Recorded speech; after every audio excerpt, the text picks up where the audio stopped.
నమస్తే అన్న, అందరికీ నమస్కారం. కువైటు అంతర్జాతీయ విమానాశ్రయం ఎయిర్పోర్ట్లో పరిస్థితి ఎలా ఉందని చెప్పేసి అధికారులు కీలక ప్రకటన చేశారు.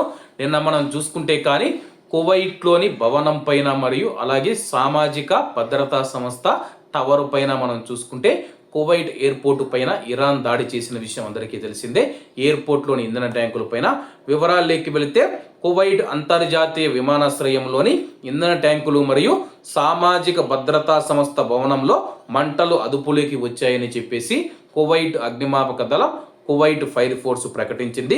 కువైట్ అంతర్జాతీయ విమానాశ్రయంలోని ఇంధన ట్యాంకులలో సంభవించిన మంటలను, అలాగే public institute for social security ప్రధాన కార్యాలయంలో సంభవించిన మంటలను ఈ ఉదయం అగ్నిమాపక దళం విజయవంతంగా అదుపులోకి తెచ్చిందని చెప్పేసి కువైట్ అగ్నిమాపక దళ అధికార ప్రతినిధి బ్రిగేడియర్ జనరల్ మహమ్మద్ బదార్ ఇబ్రహీం గారు ప్రకటించారు.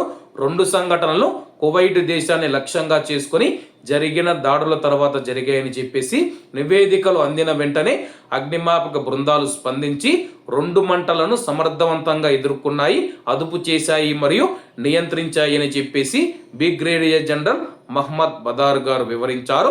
నష్టం కేవలం భౌతిక నష్టాలకు మాత్రమే పరిమితమయ్యింది. 2 సంఘటనలను నిర్వహించడంలో అగ్నిమాపక బృందాల వేగం మరియు సంసిద్ధతను ఆయన ప్రశంసించడం జరిగింది. ప్రస్తుతం కువైట్ ఎయిర్పోర్ట్ లో కూడా మంటలను అదుపు చేశామని చెప్పి ఈ రోజు ఉదయం ఆయన అయితే ప్రకటించడం జరిగింది. అలాగే కువైట్ సోషల్ సెక్యూరిటీ టవర్స్ లో జరిగిన ఏదైతే దాడి ఉందో అక్కడ కూడా మంటలు అదుపులోకి వచ్చాయి. ప్రస్తుతం పరిస్థితి అదుపులోనే ఉంది, మా కంట్రోల్లోకి వచ్చిందని చెప్పేసి కువైట్ అగ్నిమాపక శాఖ ప్రకటించింది. ప్రస్తుతం కువైట్ అంతర్జాతీయ విమానాశ్రయంలో పరిస్థితి ఎలా ఉంది, కువైట్ ఎయిర్పోర్ట్ గురించి, ఓపెన్ గురించి ఎటువంటి అప్డేట్ వచ్చినా కానీ, ఎటువంటి సమాచారం వచ్చినా కానీ నేను మీకు తెలియజేస్తాను. ప్రస్తుతం తదుపరి నోటీసు వచ్చేంత వరకు కువైట్ ఎయిర్పోర్ట్ను తాత్కాలికంగా మూసివేశారు. కాబట్టి అందరూ బాగుండాలి, అందులో మనం ఉండాలి. అందరికీ నమస్తే అన్న, జై హింద్.